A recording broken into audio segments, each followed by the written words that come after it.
Bora. Tô tranquilo. Olá, pessoas, todas bem? Sejam muito bem-vindas ao Engenharia e Prosa. Eu sou o Guto Rios, o seu engenheiro curioso, e esse aqui é o canal que tem a abundância aí e a gratidão, né, de transmitir conhecimento e a generosidade de poder, né, ter diversos convidados aí compartilhando seu conhecimento ao longo do tempo. Hoje o nosso papo aqui é um pouco sobre meio ambiente, mas também é um pouco sobre eficiência energética, sobre viabilidade, e aí todo ele voltado para a área de refrigeração e climatização. A gente trouxe dois experts aqui para estar trocando um dedo de prosa conosco.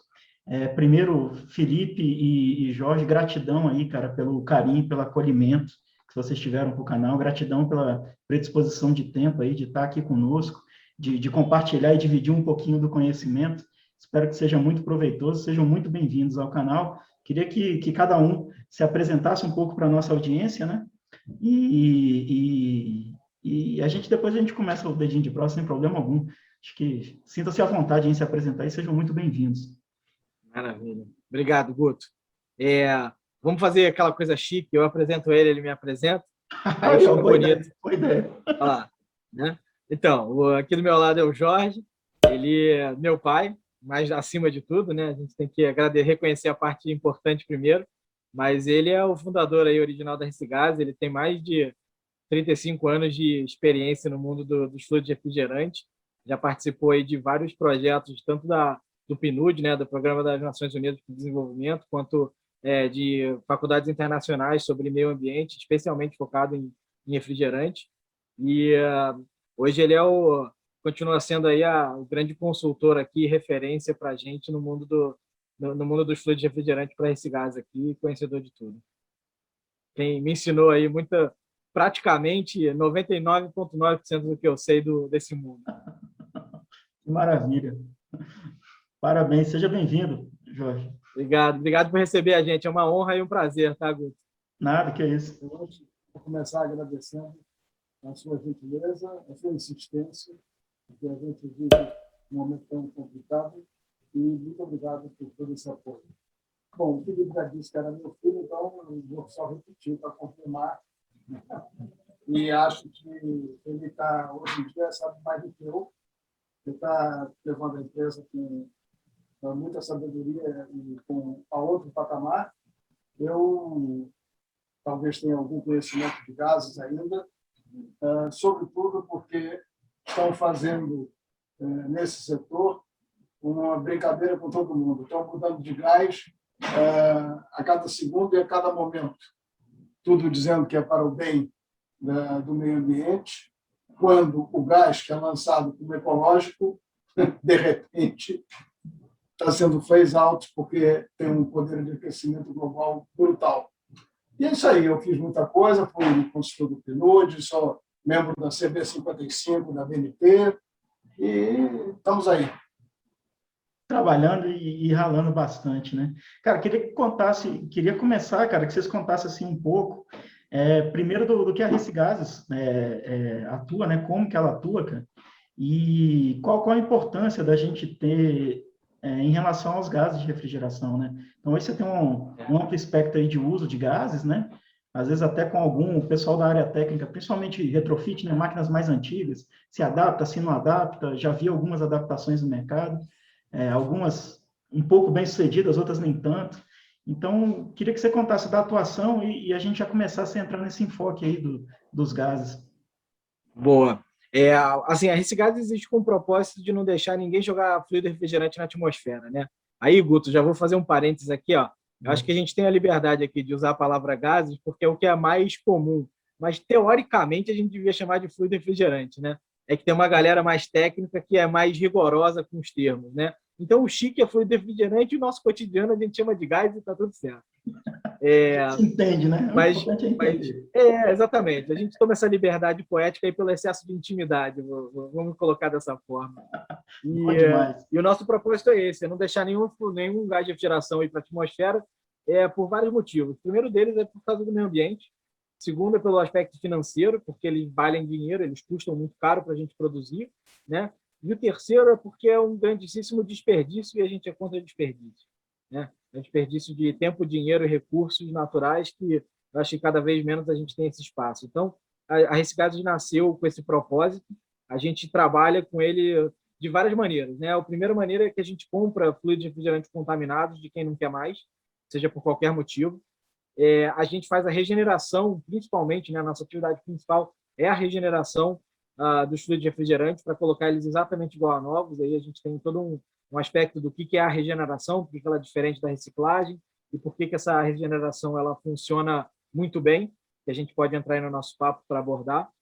E a gente, basicamente, faz um monte de outros serviços que ajudam esses dois propósitos da destinação e da regeneração, que é aluguel de cilindro, aluguel de recolhedora, análise de fluido refrigerante, o próprio serviço de recolhimento. Quer dizer, a gente tem um amplo aspecto aí para a gente subsidiar, ajudar e ser parceiro das empresas que estão comprometidas com esse negócio que a gente chama de gestão dos fluidos refrigerantes, né? Porque assim, a gente tem um estudo aqui que a gente acompanha, feito por 60 cientistas do mundo todo, que chama Projeto Drawdown. Eles listaram as 100 iniciativas que gerariam o maior capacidade, o maior impacto na redução do aquecimento global. Ou seja, o que a gente pode fazer para a gente tentar reduzir o aquecimento global que está vindo por aí. E o fluido refrigerante, no livro que foi publicado, foi a iniciativa com maior impacto, a número 1 das 100 iniciativas, que basicamente dizia, se você fizer o gerenciamento correto dos fluidos refrigerantes, você tem uma maior capacidade de reduzir quantos graus o mundo vai aquecer daqui a 50 anos. E isso, basicamente, foi muito, muito interessante. Hoje em dia, no site deles, como eles estão constantemente atualizando a metodologia, a gestão de fluido refrigerante caiu para 4º lugar. Mas, ainda assim, em 100 iniciativas num projeto dessa envergadura, a gente acredita que a gente aqui tem um propósito que está corroboradamente mais nobre, né? Só para dar um pitaco, se você não fizer o recolhimento de fluidos refrigerantes, você não atingirá, não só no Brasil, mas no mundo, as metas de cidade. É impossível atingir sem isso. A conta não fecha. A conta não fecha. Né? Entendi. Eu estou tendo só um pouquinho de dificuldade no retorno do microfone do senhor, Jorge. Então, fica um pouco baixo, mas acredito que o pessoal está conseguindo escutar aí bem, tá? Isso aqui é o bom. Cara, você comentou 2 coisas que eu acho que são interessantes, cara. Uma delas é com relação ao monitoramento, né, de qualidade aí dos fluidos refrigerantes ou dos gases, né? Enfim, nosso amigo refrigerista aí, ou os mais técnicos também vão entender o que a gente está falando. Mas a questão do monitoramento da qualidade desse fluido, né, desse gás, ele tem que fazer periodicamente. Eu imagino que deve ter uma periodicidade, a mesma coisa que o óleo lubrificante e tudo, que também é um fluido. E aí eu queria ver se a gente traça uma correlação disso com o PMOC. Você acha que tem que contemplar isso no PMOC? É uma boa prática? Qual a tua opinião sobre isso? E depois eu queria que... Bom, vamos nessa linha, depois eu tenho mais dúvidas aqui. Você falou de regeneração também, eu queria... Vamos lá. Aí a gente tem que... Aí você me diz onde é que eu estou aprofundando pouco ou muito, tá, Guto? Você me guia aí. Mas, assim, para a gente entender um pouco isso, a gente tem que entender alguns conceitos básicos do fluido refrigerante, tá? Para a gente alinhar aqui o conhecimento. O primeiro deles fluido refrigerante, ele não tem fórmula secreta. Ele tem norma internacional, que está determinado, que todo mundo conhece. Perfeito? Acabou. É simples. Não tem mistério, não é Coca-Cola que tem ali uma fórmula guardada a 7 chaves. Todos eles são substâncias padronizadas. Dito isso, a gente vai para o segundo conceito importante para a gente entender. Gás de refrigeração não gasta, não acaba, não fica velho, ele ou suja ou vaza. Vaza para a atmosfera, né? Ele sai de dentro do sistema, do cilindro, de onde ele estiver armazenado. Tá? Então, ele... Peraí, só um minuto. Você tá mudo, pai. Deixa eu ver se eu consigo abrir o microfone dele aqui. Calma aí. Ajuda ele a desmutar ali. Ensina ele a desmutar. Acho que eu consigo. E aí, basicamente, Fica à vontade, pode mandar. Parte técnico. Ele não é consumido no processo. Isso, exatamente. Uma analogia boa é que nem a água, né? A gente usa água, mas a gente não consome ela no processo. Ela fica suja e aí a gente manda lá para, no caso do Rio aqui, a SEDAI, que vai testar, limpar, regenerar e devolver para consumo. Mas não diminui a quantidade de água que você usou e devolveu, né? Não tem gasto. O sistema de refrigeração fluido refrigerante é a mesma coisa, tá? a gente está Teoricamente tem que ser um circuito fechado, né? Pelo que eu estou entendendo. É circuito hermeticamente fechado que não deveria ter nenhum contaminante. Até, o melhor exemplo disso é aquele geladeira antigo, aquele ar-condicionado da vovó com a frente de madeira, que gela, que é uma maravilha e que gasta um monte de energia. Então, o gás de geração está lá, não acabou, não gastou, continua funcionando, está uma maravilha. A grande questão é que os sistemas maiores e os mais modernos, especialmente o split, o sistema hermeticamente fechado, ele acaba de ser instalado no local do cliente, né, na casa do cliente, não é na fábrica que fez o equipamento. Então, você tem a chance de contaminação muito maior aí, você tem outra dinâmica, né, de produção. E aí, quer dizer, para voltar lá para você vai aplicar, você não consegue gerar o vácuo 100%, né? Você sempre tem algum resquício aí. Isso pode ou não contribuir para alguma contaminação? Na verdade, a prática, né, dos 500 microns, lá que o pessoal recomenda, é o que você usa, na verdade, para garantir que você está tirando a umidade, né, que é o principal contaminante. Porque existe um outro contaminante que são os gases não condensáveis, o ar, né, oxigênio, nitrogênio, hidrogênio, as coisas que estão aqui no ar normalmente, tá? Então, o mais importante é você tirar a umidade. É claro que todos os outros são importantes serem tirados, e é o vácuo que tira esses contaminantes ali de dentro. Só que a tolerância para gases não condensáveis na norma ela é muito maior do que para a umidade. Pra você ter uma ideia, a umidade na norma, a maioria dos gases, acho que todos, você está falando de 10 ppm. Cara, 10 partes por milhão. Você está falando 0,601. É muito pouco. Então, realmente, a umidade é uma variável mais crítica, né, pai? Existe uma coisa também que é preciso entender, que as pessoas, todo mundo pensa que vazamento é só de dentro para fora. Não é. Existe vazamento de fora para dentro. Quando você tem um compressor que puxa, quando ele está puxando, ele faz quase que um vácuo. Se o furo do tubo for nesse setor, entra ar. Entra umidade. Ele aspira o ar, né? Ele aspira o ar, lógico. A pressão é menor que a atmosfera, né? E aí a atmosférica acaba empurrando o ar para dentro ali do circuito, não é isso? E na atmosfera você tem 80%, 70% de umidade. E naturalmente, até nos segmentos de pressão positiva, Guto, no caso de contaminação, né? A gente desvirtuou o caminho aqui, mas aproveitar o tema. À vontade, cara. O refrigerante ele é uma substância higroscópica, quer dizer, ele absorve umidade. E na hora que ele absorve umidade, todo mundo já viu a água subir no guardanapo, né? Ele está contra a gravidade. Então, a mesma coisa, a água subir para dentro do gás. Ele está contra a pressão positiva que o gás faz. Você tem entrada de umidade num sistema pressão positiva, né? Quando você tem o vazamento, o negócio está saindo, mas nada impede da umidade estar entrando de volta, mesmo que o gás esteja fazendo pressão de saída. É o famoso água no guardanapo, o teste da água no guardanapo subindo, né? No guardanapo ela vai por capilaridade, né? Aqui no caso é higroscopia. Realmente, assim, ele vai absorvendo umidade porque ele está seco. Ele é uma substância higroscópica comparado ao ar atmosférico, né? Então, ainda tem mais você ainda tem mais esse aspecto de contaminação. Então, eu vou falar, mas, pô, como é que o gás está saindo e você está me dizendo que está contaminando? A umidade entra. Aí por ali. Aquilo virou uma avenida. Não tem jeito. Mas aí outra coisa que eu gostaria de levantar aqui a Leb, e que é o seguinte, veja bem, existe toda uma mudança de gases, né? De um gás menos agressivo ao meio ambiente. Eu tenho alguns pontos que eu não consigo entender ainda e que eu gostaria que me explicasse.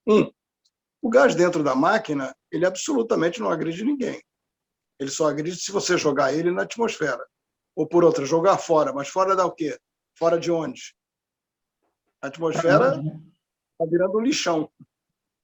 Você está falando do problema de, por exemplo, PMOC. Como é que você mede a qualidade do ar se você enche ele de gás de refrigeração?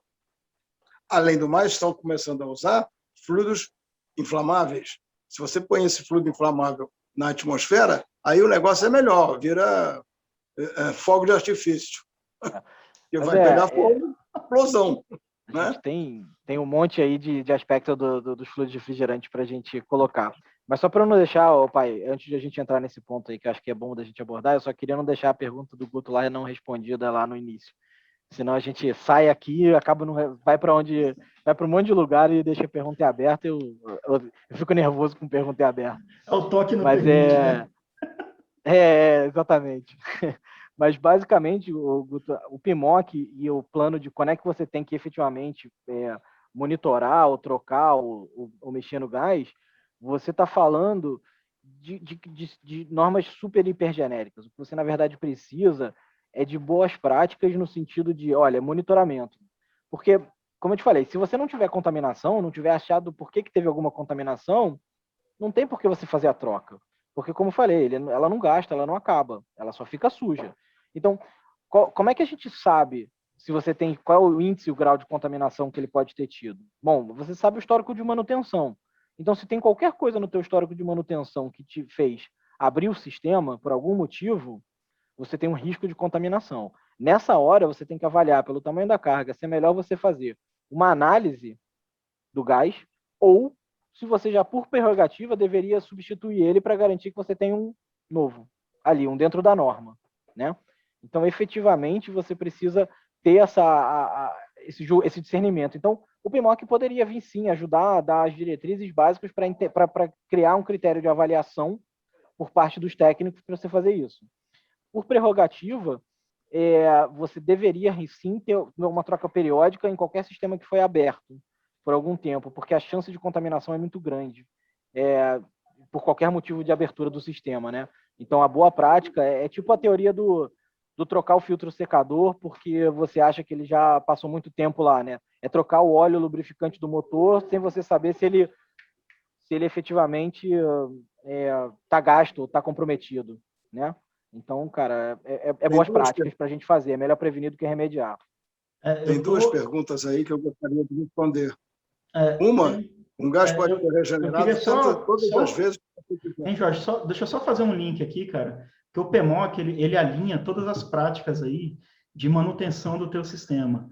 Então, o que o Felipe e o Jorge estão comentando é o seguinte: toda vez que você fizer, a exemplo aí de um overhaul da vida, de um compressor, por exemplo, você retirou o compressor, você está abrindo um sistema que era hermético, por mais que depois você vá lá, pressurize e bote vácuo, é interessante você entender se você vai estar restituindo ali o gás naquele momento. E um outro ponto, que são os planos de ações emergenciais, né? Teve vazamento, o que fazer, né? Eu acho que depois a gente podia até abordar alguma coisa nesse sentido, de estancar ali o vazamento, mas você ter dentro da tua medida ali emergencial, você ter a possibilidade de manobrar, de recolher aquele gás para impedir que ele vaze completamente. O pessoal que está participando conosco fez duas perguntas, né? Aí a primeira eu vou endereçar agora, né, ao Jorge. A regeneração pode prejudicar a capacidade do refrigerante do fluido, ou seja, você perde eficiência? Muito ao contrário, a regeneração, o que consta? É você limpar o fluido e atestar que ele está dentro dos padrões da norma de fluido novo. Isso só pode melhorar a capacidade de refrigeração do fluido. Não há hipótese de piorar, né? Isso é a primeira coisa. A segunda, você pode regenerar gás todas as vezes que você quiser. Ele não sofre com isso. Ele não tem um impacto negativo. Você está simplesmente fazendo uma limpeza. Eu vou tentar fazer uma comparação para o leigo, né? Entender bem, certo? Quando você tem que fazer uma operação médica, você pode tirar seu sangue, guardar na geladeira e usar. Aí é tranquilo, porque é teu sangue mesmo. Mas se você vai receber sangue de alguém, você tem que saber a compatibilidade e você tem que saber que não tem doença, que não tem fim. Então, você tem que fazer uma análise. É a mesma coisa com o fluido gás. Gás você não vê. Ou você segue as normas, ou você não vai fazer um bom serviço. Entendi. E nada de aí, pessoal, quem tem ar-condicionado, isso vale inclusive para o split, viu? Você que tem ali o seu ar-condicionado em casa, também. Geladeira é mais difícil o cara quebrar o compressor e quebrar ali o circuito dela, né? Mas tem gente que, não, vou trocar aqui o aparelho de ar-condicionado, vou levar ele para fora e tal, não sei o quê. Tem que recolher, pelo que eu estou entendendo, tem empresas específicas aí para recolher esse gás, né? Das grandes instalações também, né? Não só pequenas. Então, prestem atenção, né? Para contratar o serviço correto e adequado. E aí, quando você fala... A grande questão é que o gás é caro, né, Guto? Jogar fora aí, comprometer ele, dói no bolso de todo mundo, né?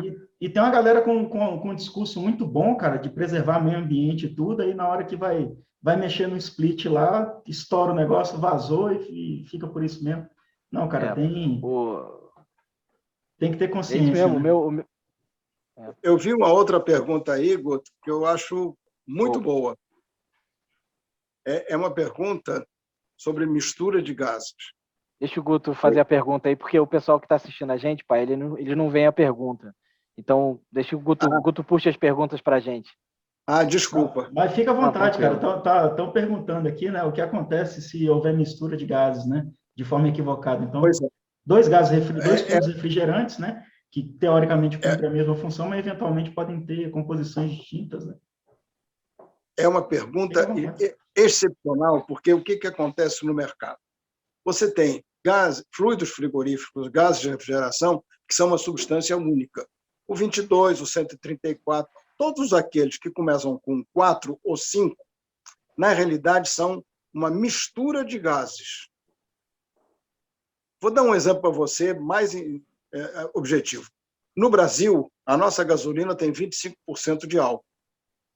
Mas você não pode misturar o diesel. Você pode botar álcool ou em gasolina, que é o que o carro está preparado para isso. Então, quando você tem uma mistura homologada, uma mistura já testada e onde o equipamento é fabricado para ela, essa mistura está ok. Você tem que ver se ela está na proporção certa, etc. Porque se você pegar a gasolina e botar 50% de álcool, o teu carro não vai andar. Então, tudo isso tem proporções e medidas. No caso de misturar gases diferentes que não são uma mistura homologada, complica muito a guerra. Por quê? Porque você, para limpar eles, tem que fazer uma destilação fracionada, o que é muito mais caro. Entendi. E eu imagino E o que a grande ponto é, analogia que o senhor se fez misturar no equipamento, ele não vai nem performar, Guto. vai nem Ele não performar, trabalha, né? você tem risco, né? Você tem grande risco de misturar quando está falando de equipamento. Quando você está falando de misturar no recolhimento, né? O cara já recolheu aqui numa botija, vai botar em cima, aí o problema é nosso. A grande questão é que muda o financeiro do negócio. Quando a gente recebe gás aqui misturado, a gente acaba a gente tem um custo financeiro de fazer essa separação muito maior. Quando a gente recebe os gases separados, a gente paga por eles. Então é muito mais fácil porque dá muito menos trabalho. Então, é bom a gente entender os conceitos de misturas de gás aí. E esses R400, R500 que o Jorge falou aí, são conhecidos como os blends, né? Que é o termo para mistura em inglês. O pessoal chama muito de blend no mercado por aí. Eu queria até pegar essa analogia que ele fez com um motor de combustão interna, né? Então, você tem aí hoje os carros flex, né? Que, teoricamente, deveriam atuar aí com qualquer porcentagem de mistura, né? Só que, na verdade, a gente sabe que a taxa de compressão ou a octanagem aí dos motores a combustão, ela é mais ajustada para uma mistura que seja mais rica em gasolina do que a álcool, né? Então, se você bota 100% álcool, tem aquele efeito de sair no cano de escapamento lá o resquício da queima incompleta da coisa, né? E não consegue queimar tudo. Inclusive, a gente tem uma prosa com o Wagner, cara. Meu Carro, Meu Mundo, se não me engano. Depois procura aí no canal, que é fantástico, a gente aborda essa questão. Mas aí, aproveitando essa analogia, queria entender, os compressores, então, ou os gases, né, os fluidos refrigerantes aí, eles são projetados aí para trabalhar em alguma taxa de compressão. Isso varia muito ou é sempre dentro da mesma faixa? Não, cada fluido é projetado um uso específico, tá? E aí cada um tem seu ponto de ebulição, tem todo, enfim, tem as temperaturas máximas de refrigeramento, pressão de trabalho, pressão de, né, superaquecimento, subaquecimento, essas coisas todas. Então, e você tem vários tipos de compressor hoje em dia que estão cada vez, enfim, até as máquinas inverter de compressão variável, você tem compressor tipo scroll, você tem um monte de coisa. Cada projeto de refrigeração, no final das contas, é um projeto de engenharia único, que a gente tenta replicar, mas hoje em dia com os splits é até menos replicável do que a gente entendia antes, né? Porque você vai instalar num lugar que cada lugar tem a sua característica, a linha está de um jeito, a tubulação vai subir e descer, tem uma espessura. Cara, tem uma engenharia aí, literalmente, que tem que ser feita, né? Exatamente. Então cada um tem a sua peculiaridade, né? A sua aplicação. E você tem gases que são mais eficientes para determinada aplicação. Então, por exemplo, quando você fala de você vai falar de um freezer, né? Que nem a gente falou das vacinas aí, que precisa de um freezer de ultra baixa temperatura. Você não consegue pegar um R410 e botar num freezer de ultra baixa temperatura. Entendeu? Você vai precisar de outro tipo de refrigerante muito mais preparado para isso. Um R508B, por exemplo. Senão você não bate menos 70, menos 80 numa câmera. Entendi, Você cara. vai bater, você não consegue criar esse tipo de equipamento de eficiência Eu vejo com um gás desse. Então, nesse setor, a coisa é mais complicada ainda, porque você veja uma coisa, existe um conceito que tecnicamente chama-se glide, que é a diferença brutal que há entre... Porque como é que o gás funciona? O gás, ele absorve quando evapora, absorve calor quando evapora e devolve quando condensa. A diferença entre as duas temperaturas tem que ser controlada para que ele funcione. Então, o compressor, ele funciona comprimindo numa temperatura, mas ele tem que entender que a outra tem que existir. Então, é muito complexo e difícil de explicar até para mim, porque é um projeto de engenharia e todo compressor está desenhado para um determinado gás. Se você vai trocar o gás, é a mesma coisa. Você não lembra porque você é muito novo, quando entrou o álcool no mercado brasileiro, você põe álcool no carro.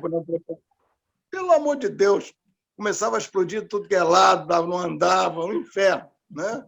O carro não ligava. Então, é a mesma coisa. Você tem que usar o gás para o qual aquele compressor está preparado.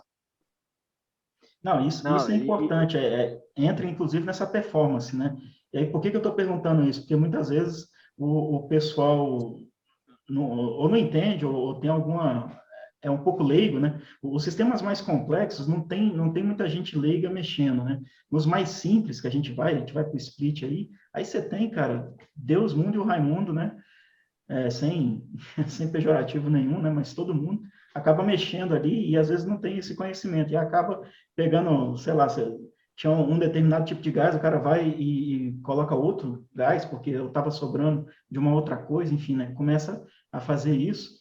E eu lembro que tem, aí ou não performa, né, a máquina sua ali para entregar, dependendo dessa combinação, pelo que eu estou entendendo, né? Um compressor que pode aguentar um pouquinho, depois pifa e força. E eu imagino que tenha dado aí de eficiência também, né? De o gás, para ele performar direitinho. Diga. A gente já ouviu o caso aqui do pessoal que pega GLP, né? Assim, gás de cozinha, e bota em sistema de refrigeração e gela, que é uma maravilha. Até porque o GLP ele tem uma especificação de fluido refrigerante também, tá? Os hidrocarbonetos são gases novos que tem. O ponto Mas é inflamável, né? Você pode explodir, porque você tá usando um compressor para comprimir uma substância que é não explosiva, não inflamável, botando um negócio explosivo e inflamável para ficar sendo comprimido dentro de algo que tem um risco de sair uma faísca na cozinha da sua casa ou no seu quarto. E colocando isso num sistema que não foi fabricado para isso. Foi fabricado para usar um gás que não é inflamável. Mas, pô, gela. Sim. Que é uma maravilha, Guto. Gela, é baratinho, o GLP é muito mais barato que gás de refrigeração. Não, rapaz, maravilha, cara. Vai gelar e vai morrer, tu não vai sentir a temperatura, não, né, cara? Pois é. Você não sente o efeito disso, não. São aquelas coisas, né? Que o pessoal faz o que quer. E deixa eu te perguntar, cara, eu tenho visto, principalmente nas câmaras frias, né? Tem um pessoal voltando para amônia. Vocês têm alguma opinião ou conseguem emitir alguma opinião? Amônia é uma maravilha. Ótimo refrigerante, pena que mata. Sim. É tóxico. É proibido em área urbana, né? Ele é proibido em área urbana. Você não pode ter, você tem denominação. Ele tem um nível de meio ambiente, né, de impacto ambiental baixo. Realmente o problema é que você precisa ter um nível de manutenção para você evitar vazamento, um nível de controle. É uma substância que você precisa reportar para a Polícia Federal, porque é uma substância controlada. Então, realmente é um complicador a mais que você tem ali para gerenciar, porque a toxicidade dele é alta, tá? Então, funciona, mas definitivamente eu acho que não pode ser uma adoção generalizada, especialmente em área urbana, tá? Ah, bacana. Tem até uma pergunta aí, pegando o gancho, você falou da Polícia Federal e de controle, né, de insumos aí, né? Ele está perguntando aqui, ó, até a Cristiane está perguntando, como funciona o uso desses gases que são proibidos? O pessoal fala muito de gás proibido aí, querendo falar da proibição de importação dos R22, dos CF6, dos R11, R12, né? Se criou toda uma mística sobre fluido de refrigeração proibido, que na verdade não existe proibição de uso, né? Primeiro, para deixar todo mundo claro, é permitido usar qualquer gás. Não tem nada contra a lei, principalmente os gases que a gente está falando aqui, né? Não é amônia no caso em específico, mas os halogenados que a gente chama, né? Por que não existe essa proibição? Porque o que foi proibido foi o Protocolo de Montreal veio fazer o quê? A redução do uso de gases que tinham alto impacto, tá? E aí, como é que eles fizeram essa mudança? Eles começaram a proibir a fabricação de equipamentos que usam esses gases, depois eles começaram a proibir a importação de países que já não tinham mais uma quantidade significativa desses equipamentos, né? Mas jamais foi proibido o uso.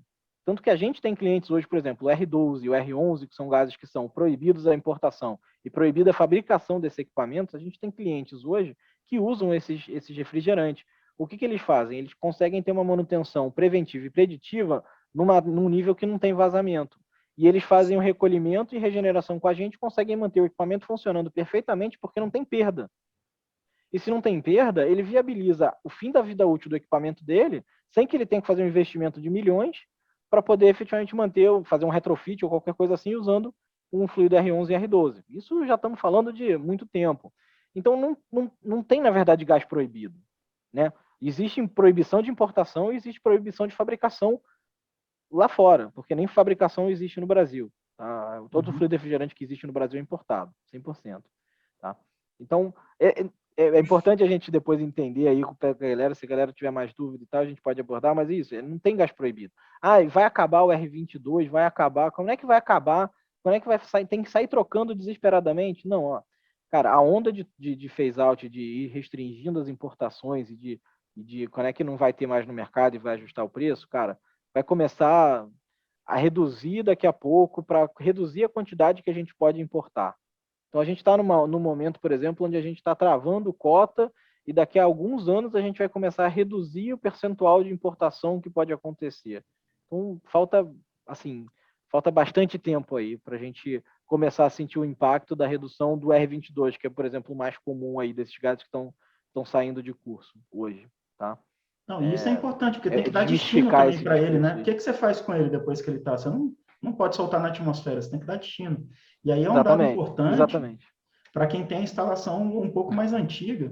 Primeiro, pelo cuidado com a manutenção, e aí, mais uma vez, um link muito forte aí com o PMOC, que o PMOC é o Plano de Manutenção, Operação e Controle. E ele vai ser tão detalhado quanto a tua instalação demandar, tá? O PMOC ele pode, inclusive, variar de ambiente para ambiente, né? Se ele for bem utilizado enquanto ferramenta, né? Como deve ser. E, cara, isso é fantástico, porque você não é obrigado a retrofitar toda a tua instalação, não é obrigado a trocar teu equipamento por conta de uma limitação. O que eu estou entendendo, e aí me corrige, tá, se eu estiver falando besteira, o que eu estou entendendo é o seguinte, não vão haver mais novos equipamentos para esses refrigerantes, mas os que ainda estão em uso, eles devem ser manutenidos e devem ter todo o cuidado aí. E, eventualmente, precisou trocar o compressor, vai lá, troca o compressor, faz o recolhimento devido ali, faz a recuperação, né, desse gás, depois devolve para o lugar devido, não é isso? Isso aí. Guto, tem uma coisa que está se passando e que você vai ver agora. Toda a frota de automóveis vai ser trocada a médio prazo, vai ser tudo virar elétrico. Você tem um carro a gasolina, não vai poder andar com ele? Se o teu carro é a gasolina, você comprou ele corretamente, ele está funcionando, você tem que ter gasolina para andar com ele. Até quando? Mas ele tem aí até a obsolescência dele, até quando ele deixar de funcionar. Essa é a tese que tem que prevalecer. Claro que vai começar a reduzir, vai encarecer o combustível, tudo isso vai acontecer, mas não há uma proibição formal e total de você usar gasolina quando vier o carro elétrico.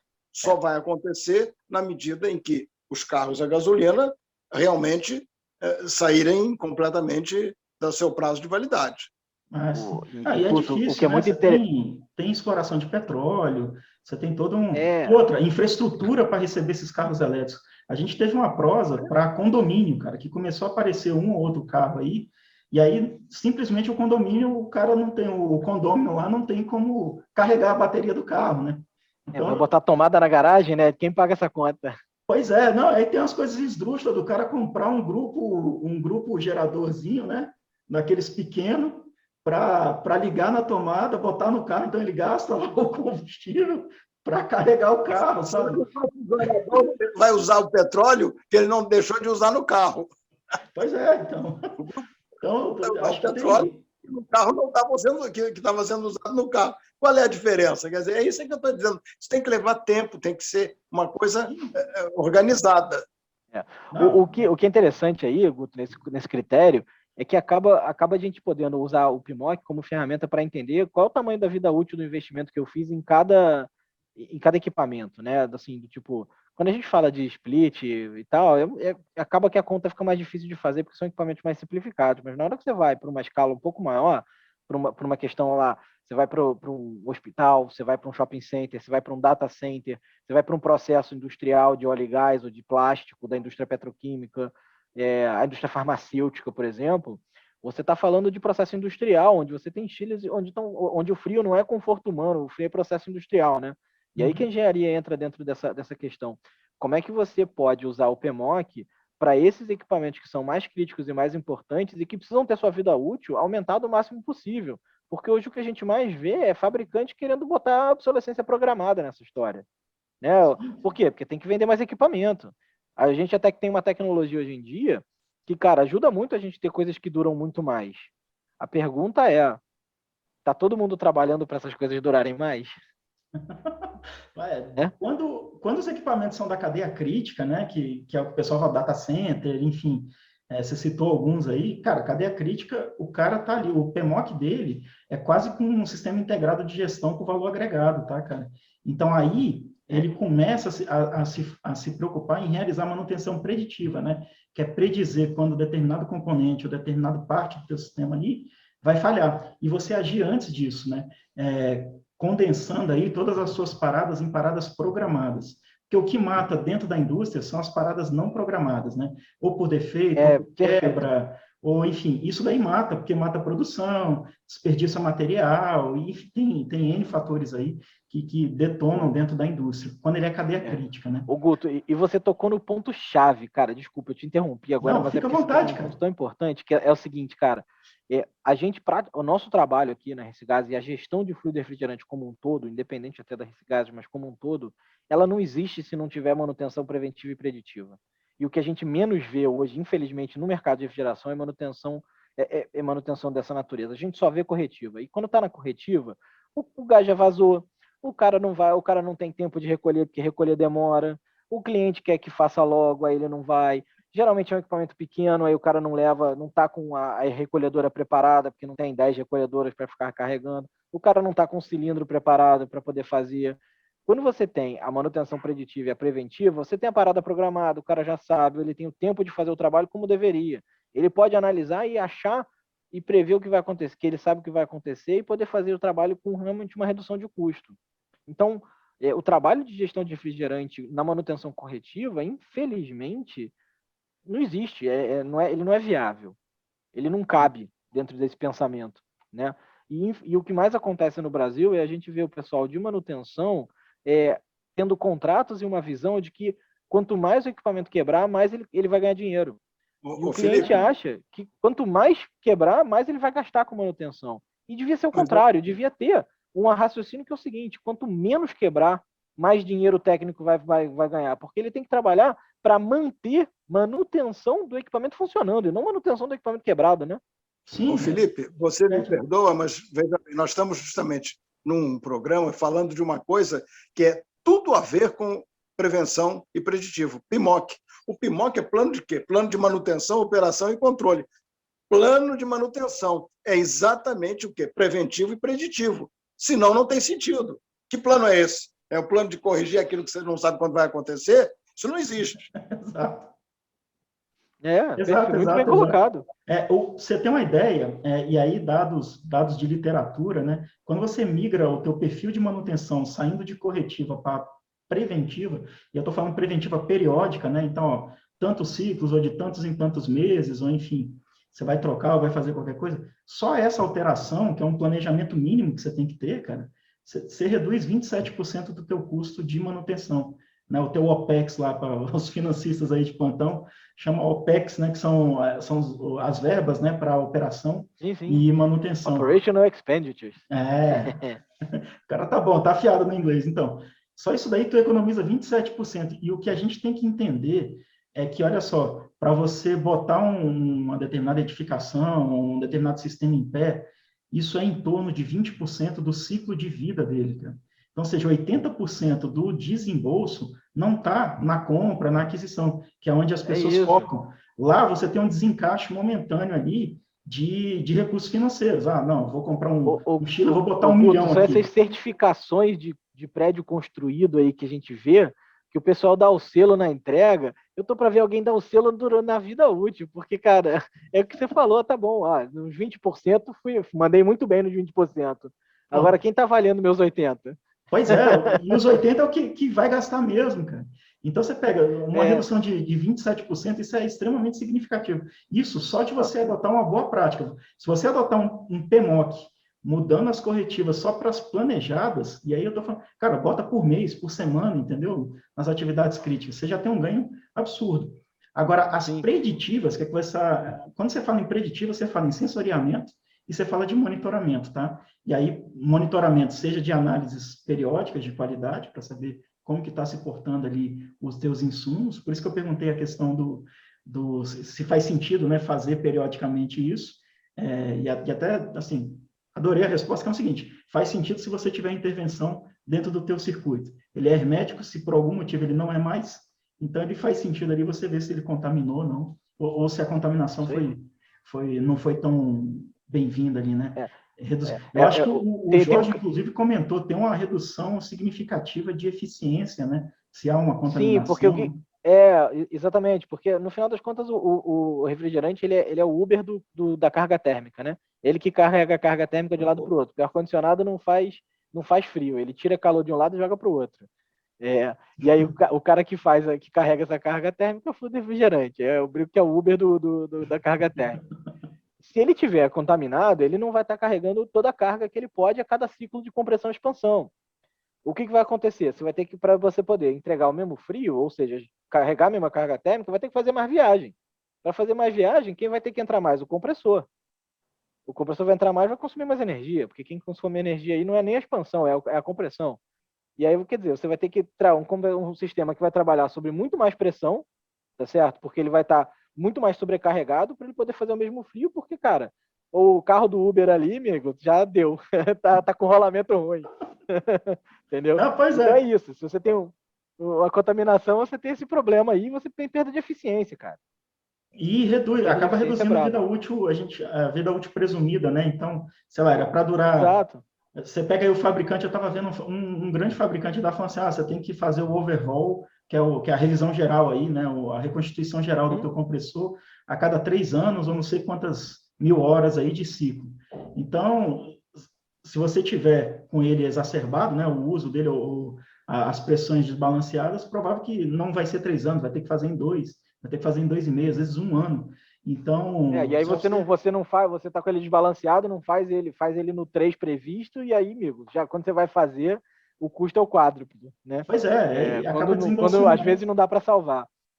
E o grande lance, cara, o que é interessante é os custos que a gente fala, elevador, isso é muito latente, né? Que é o tal do custo social, né? Que é o impacto da venda perdida. Você pegar enfim, qualquer instalação, imagina uma indústria lá ter que parar 2, 3 horas a produção dela para como é que fala, para consertar uma coisa que não precisava, né? Podia ter sido antecipada. Eu lembro que tem um dado de um grande varejista aqui do país, eu não vou citar o nome, mas ele fala assim, Guto, o ar-condicionado aqui, olha que o ar-condicionado para ele é para conforto térmico dos clientes, tá? Então, tô falando de varejista. Então, o cara falou, bicho, 1 hora sem ar-condicionado, o que eu perco de venda, eu compro 2 instalações dessas. Então, eu falo, então faz a preditiva, cara, monitora o negócio direito, faz direito, né? Parece lógico, né? Tem uma coisa pior para o o supermercado, vamos dizer, o varejista, né? É uma coisa pior. Você perde refrigeração, passa um fiscal, a carne está numa temperatura indevida, ele condena a mercadoria toda, você perde tudo. Vixe, ainda tem isso. Ainda tem isso. Então, pra você ter uma ideia, tem um estudo do Instituto Internacional de Frio, que é uma entidade francesa internacional, que fala se o frio acabasse na comida, no setor de alimentação, morrem no mundo 980 milhões de pessoas. Caraca. Quase todo mundo. Quanto está a população mundial? Não, são 7 bi de pessoas. Tá morrendo 7 um bi bilhões, só. né? 7 bilhões, tá. É 7 bi contra 1 bi. É isso. Tá. Não dá para alimentar assim, 7 bi sem frio. Tem que só 1 bi não aguenta. Caraca. Mas é complicado. O frio é super crítico mesmo, e a gente se preocupar com isso e tem tanto aspecto, Guto, que eu fico assim, a gente voltando aqui para a gente não fugir até muito do tema do PMOC, que eu acho que é super crítico para a gente associar, né? A gente, na nossa opinião aqui, quando a gente olha um pouco, senta aqui na nossa cadeirinha olhando o PMOC, é o quão pouco ele fala sobre fluido refrigerante e trata nisso, né? Se fala muito, por exemplo, a gente vê muito em boas práticas o pessoal falando para trocar filtro secador a cada X mil horas, ou a cada, sei lá, qual é o critério que o pessoal mais usa aí, que não é a minha expertise, mas, peraí, o pessoal manda trocar filtro secador porque eles estão com medo de que a umidade, né, o secador, porque é principalmente um filtro para reter particulado e umidade, mas umidade principalmente, para tirar a umidade do sistema. Mas de onde veio essa umidade? Por que estão preocupados em trocar o filtro que tira umidade se você tem um sistema que está hermeticamente fechado e que teoricamente não tem umidade? Porque se você tem que trocar esse filtro, você está com medo de que tenha uma alta umidade no sistema. A umidade estava onde? No fluido refrigerante, né?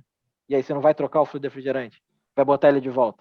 Porque o que a gente mais ouve aqui é gente que recolhe para o cilindro, faz a manutenção na máquina e pega aquele fluido e bota de volta, sem ter a menor ideia de como é que estava aquele fluido. Mas ele trocou o filtro secador.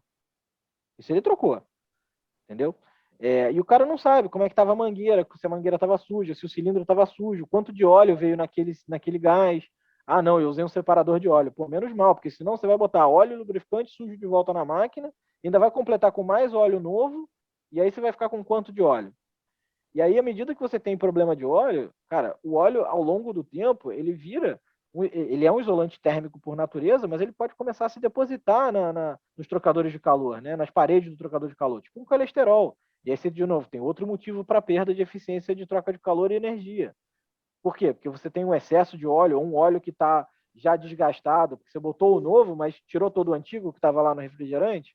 Então, e a prática de você substituir o refrigerante em si ele ajuda a limpar dentro do sistema. Tanto que a prática de limpeza interna do sistema era feita com 141B normalmente, que é um fluido refrigerante.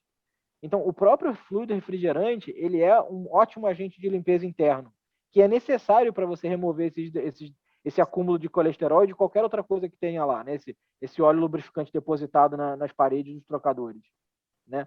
Só que à medida que você usa ele para limpeza, ele está contaminado. Não dá para você achar que você vai limpar e botar ele de volta e ter o mesmo desempenho.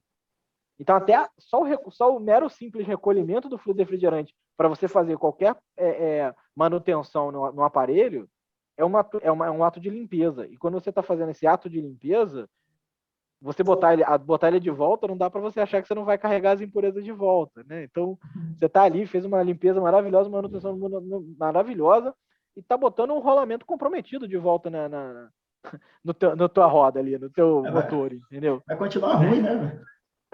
Vai continuar não vai ruim. Ficar legal. Mas eu fiz tudo. Por que meu ar não está gelando? Cara, você olhou o fluido refrigerante? Porque a coisa é a peça que os técnicos e os engenheiros não veem. Não tem como olhar. Você não tem teste de campo, né? Não tem efetivamente ali uma coisa para você monitorar. Então, você tem um parceiro, você tem uma gestão do fluido refrigerante, entender a importância de botar sempre o fluido dentro do estado da norma, cara, é crítico para você falar de prevenção, planejamento, manutenção preditiva e não corretiva. Mas, cara, imagina o cara pensar nisso quando a máquina está parada, que nem a gente acabou de falar. Isso aí, meu amigo. Abre a torneirinha, joga para a atmosfera, compra novo e toca a vida. Porque máquina parada é o que ninguém quer. Imagina a pressão que não é, né? Você pega, às vezes, que nem supermercado aí, fala, bota para rodar, porque senão vai detonar a carne, vai não sei o quê. Ele não percebe que se ele Mas tivesse não dá nem feito para a gente antes, né? criticar, não dá para criticar o técnico nem a manutenção, Guto, porque o cliente não quer, não é o cliente que o serviço está pedindo, não é o serviço que o cliente está pedindo na corretiva. É muito difícil o cara valorizar isso se o cliente não quer. Como é que ele vai fazer o cara pagar? Ele vai sentar ali, cruzar o braço, fazer um biquinho, botar o bico para fora e falar, não faço.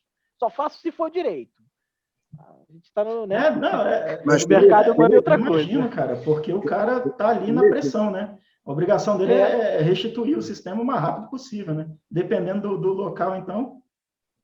Você sabe, Felipe, a gente podia relatar para o Couto, que eu acho que ia gostar muito, aquele negócio que a gente fez, aquela ideia da hemodiálise.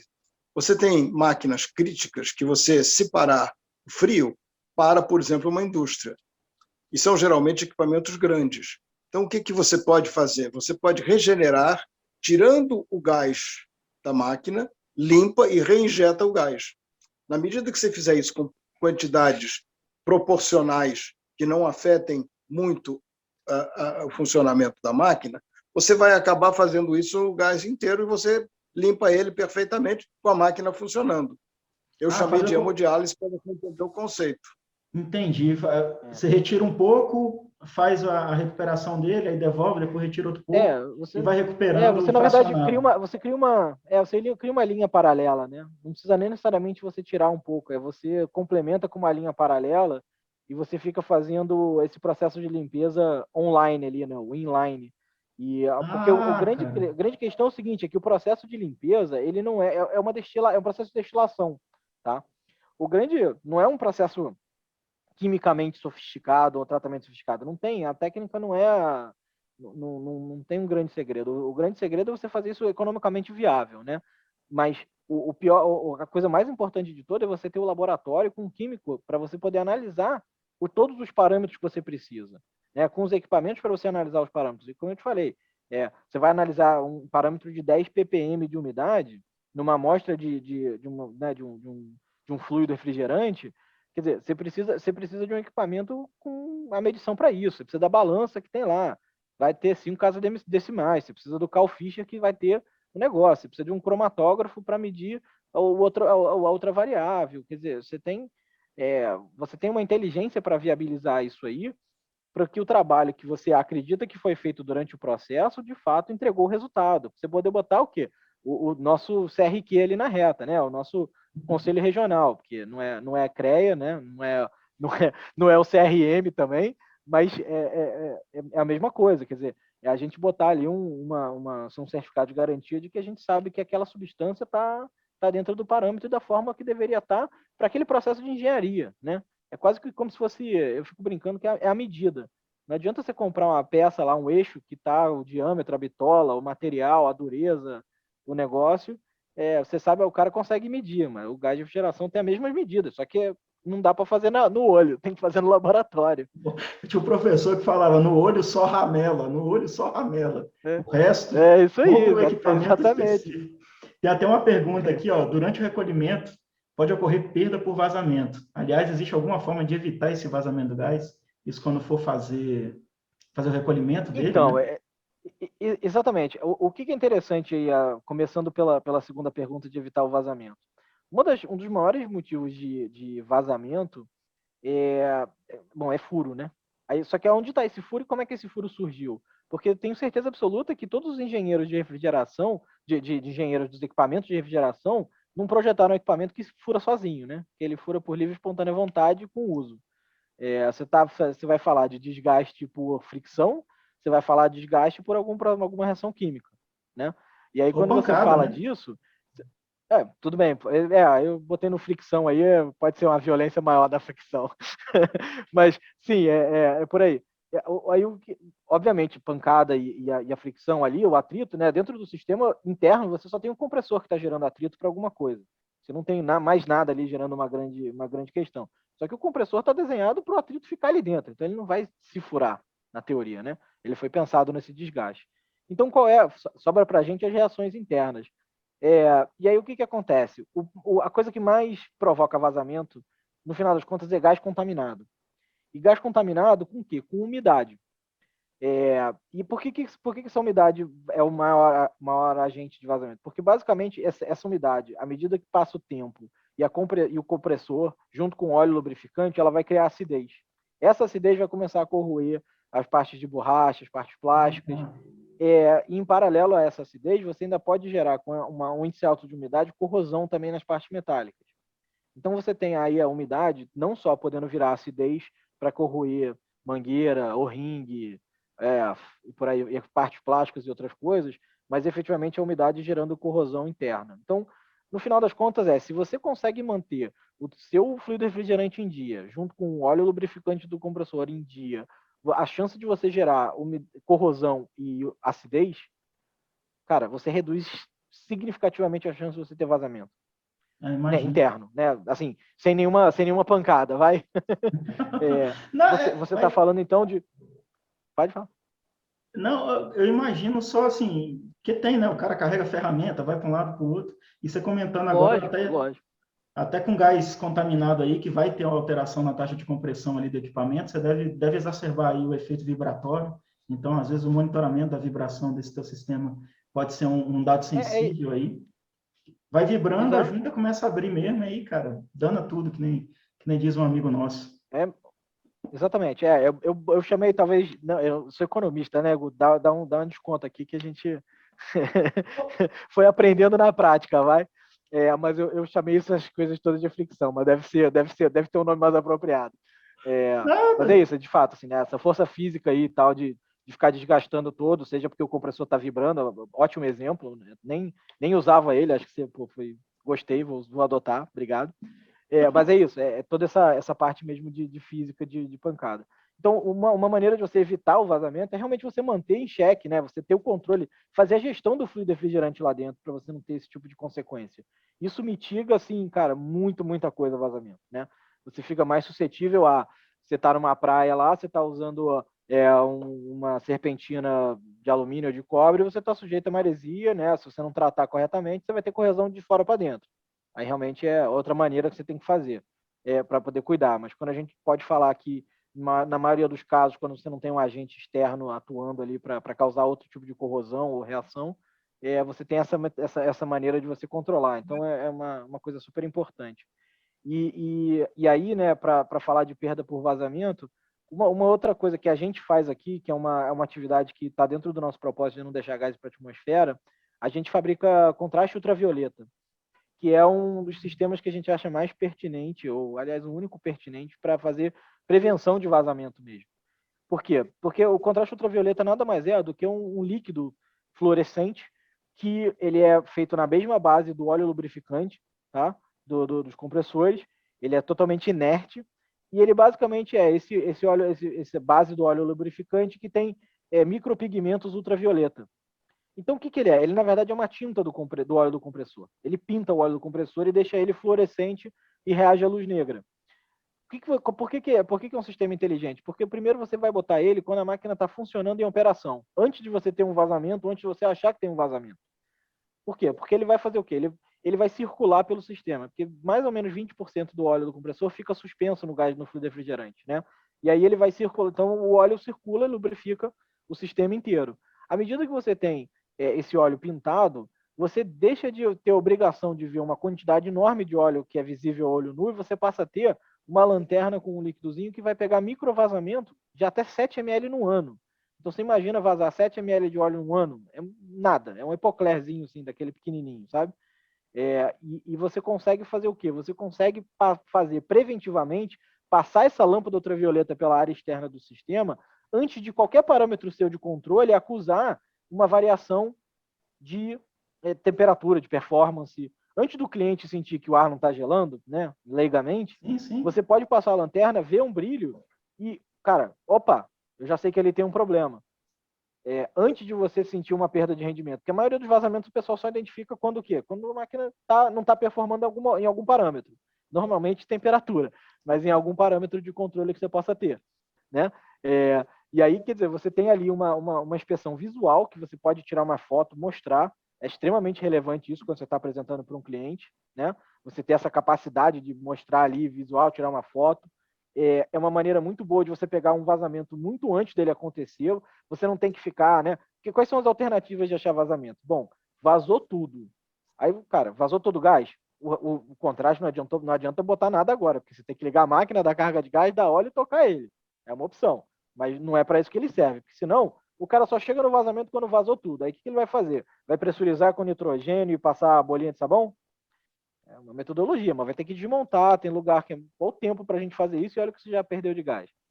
Vai desmontar o equipamento inteiro e botar ele dentro da bacia d'água. Você contar que é o demorado, trabalho que vai né? dar. Isso é demorado. Se você tiver Não, 2 exatamente. pontos de fuga, você acha um, e depois não acha, tentativa e erro. Né? Exatamente. É bem mais demorado. Então, quer dizer, esse aí você consegue, com uma inspeção visual, já começar a achar o vazamento antes, né?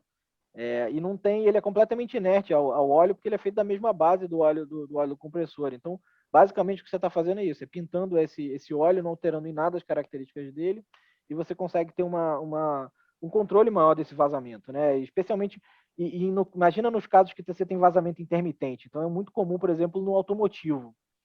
Por quê? Porque você tem um vazamento que só dá quando o carro passa no buraco, e aí a mangueira faz assim, e aí sai um pouquinho. Quando você leva na oficina, o mecânico não acha nada. Sim, porque a folga não está quando o carro está parado na oficina. Né?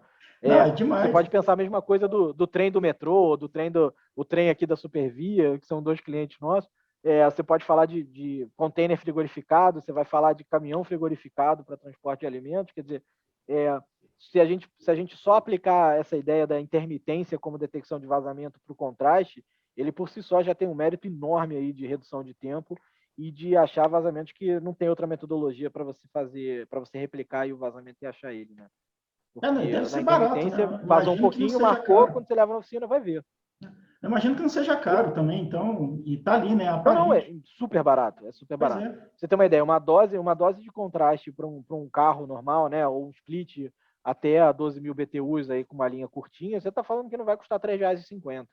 Um kit de detecção de R$ 3,50 a dose, assim, é tipo, muito barato.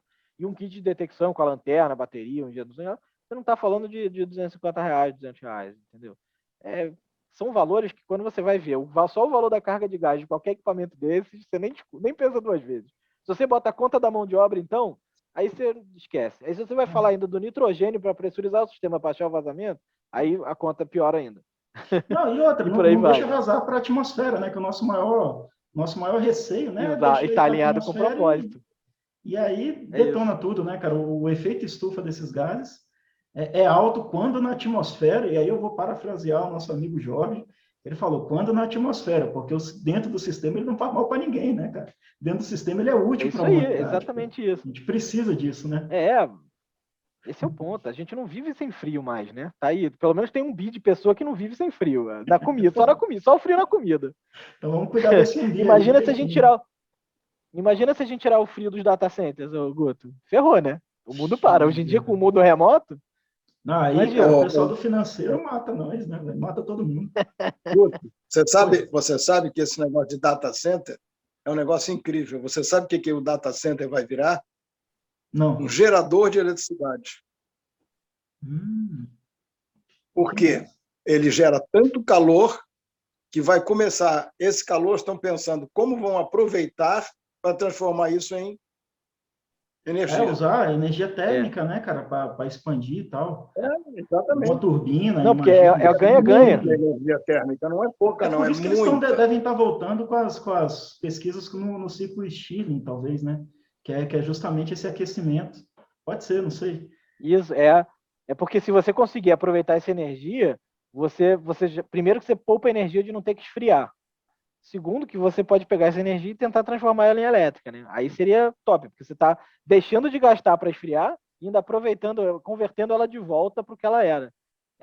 Aí a economia circular, assim, de uma maneira... Na verdade, você deve canalizar ela, né? Deve canalizar ela para aproveitar o resfriamento. Eu imagino que a gente ainda, até por limitação de materiais e de tecnologia, ele vai ser muito necessário ainda, né?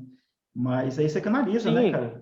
Você joga ela... Eu estava sonhando. Sonhar grande e sonhar pequeno dá mesmo trabalho. Isso faz sentido, porque, cara, os projetos de ar-condicionado de data center, tem o corredor do calor lá, que é onde o bicho pega, né, cara? Onde você tem que direcionar, inclusive, eu vi até soluções de jatos direcionados para os processadores para dar o fluxo e tal. Pô, bacana, cara. Excelente. Ó. Espero que vingue aí esse desenvolvimento. Ó, você, estudante, que está aí procurando um tema para o TCC, ó, eu aqui, né? TCC é o projeto de graduação, né? Às vezes cada faculdade chama de uma coisa. Olha o bizu interessantíssimo aí, ó. Escute aí. Tem alguns anos de experiência, né, Jorge? Então, você que está querendo se especializar e tem projeto de graduação para fazer, cara, pega esse bizu que você vai estar aí no estado da arte, provavelmente de uma tecnologia nova aí. Quem sabe até uma patente, né? Já pensou? Coisa boa? Seria fantástico. Muito bom. Senhores, a gente já está batendo 1 hora de prosa. Eu queria pedir, então, para que cada um fizesse as considerações finais aí. Mais uma vez, agradecendo a predisposição de tempo aí, o carinho que vocês tiveram para com o projeto, para com o canal. Quero agradecer a você que está acompanhando ao vivo aqui. Gratidão pela participação e pelo carinho com o canal. É de fundamental importância para a gente produzir conteúdo, essa participação. E você que chegou na internet aí, chegou até o nosso canal, pegou essa prosa, achou bom, deixa o like, se inscreve no nosso canal, deixa seu comentário. Eventualmente, se você tiver algum tipo de dúvida, procura o pessoal da Recigases, tem um site deles, a gente coloca aí na descrição aí do vídeo, para que vocês procurem. O pessoal da área técnica normalmente adora responder esse tipo de questionamento, porque dá oportunidade de explicar melhor e de disseminar o conhecimento, né? Então, cara, fica à vontade mais uma vez. Gratidão por estarem aqui. Jorge, queria que o senhor fizesse as considerações finais aí, para depois a gente partir para a foto da abundância. Boa. A minha consideração é, primeiro, um agradecimento mais uma vez pela gentileza e pela oportunidade, que eu achei fantástica, eu achei muito interessante esse papo. Espero que muita gente possa ver, eu tenho certeza. É fundamental para o PMOC a manutenção preventiva e até preditiva, melhor ainda, né? Fundamental. E um apelo para que todo mundo pense, antes de abrir a torneirinha e jogar gás fora, que isso vale dinheiro e que não agrida o meio ambiente, recolhendo e mandando para nós. Oh, maravilha, muito bom. Felipe, mais uma vez, fica à vontade aí, cara, faça a sua consideração. Guto, eu faço o agradecimento do meu pai e meu, assim, é sempre para a gente uma honra ser chamado para poder falar, a gente que é apaixonado pelo assunto, qualquer oportunidade de tagarelar aqui, estamos dentro, pode chamar quantas vezes você quiser, enquanto você não cansar da gente do assunto, estamos dentro. Obrigado mesmo, para a gente um prazer enorme poder aqui conversar mais, somos apaixonados pelo assunto e comprometidos com a causa, a gente quer poder ser um parceiro aí de todo mundo que mexe com fluido refrigerante, com sistemas refrigerados, para viabilizar aí não só boas práticas, mas, cara, uma consciência ambiental e financeira, porque, cara, tem que respeitar o bolso de todo mundo, é muito difícil ganhar dinheiro, vamos parar de jogar dinheiro fora, né? Então, obrigado aí e um grande abraço. Estamos aqui, conta com a gente, pergunta, disposição, site, e-mail, WhatsApp, sinal de fumaça. Só não tem telepatia ainda que não chegou lá, mas vai chegar. Eu que agradeço a casa de vocês também. Se pintar qualquer ideia, sinta-se convidado já para qualquer nível de prosa. Inclusive, eu quero fazer uma tecnoprosa, já até comentei com o Jorge, para a gente gravar, mas aí no site de vocês, aí na planta, para a gente fazer um tecnoprosa em campo, algo que o vale.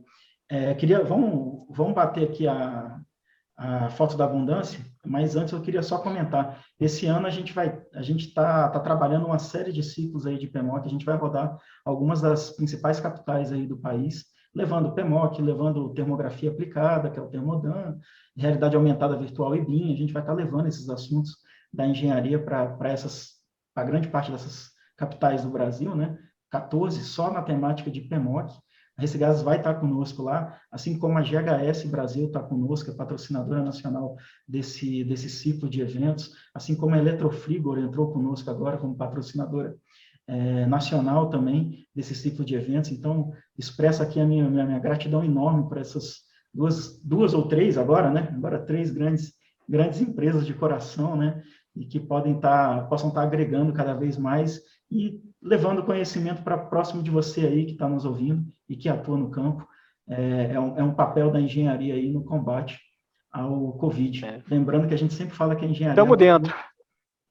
A engenharia ela atua de forma multidisciplinar, então toda a área de carreira técnica, então, você vê, tem químicos, tem biólogos que atuam conosco, tem arquitetos eventualmente, tem, enfim, uma ampla gama de profissionais aí que estão atuando no combate ao Covid aí, e a gente quer se aproximar de vocês e levar tudo isso que a gente aprendeu para ver se sai na outra ponta aí, e a gente se livra desse trem logo e possa viver o tal do novo normal.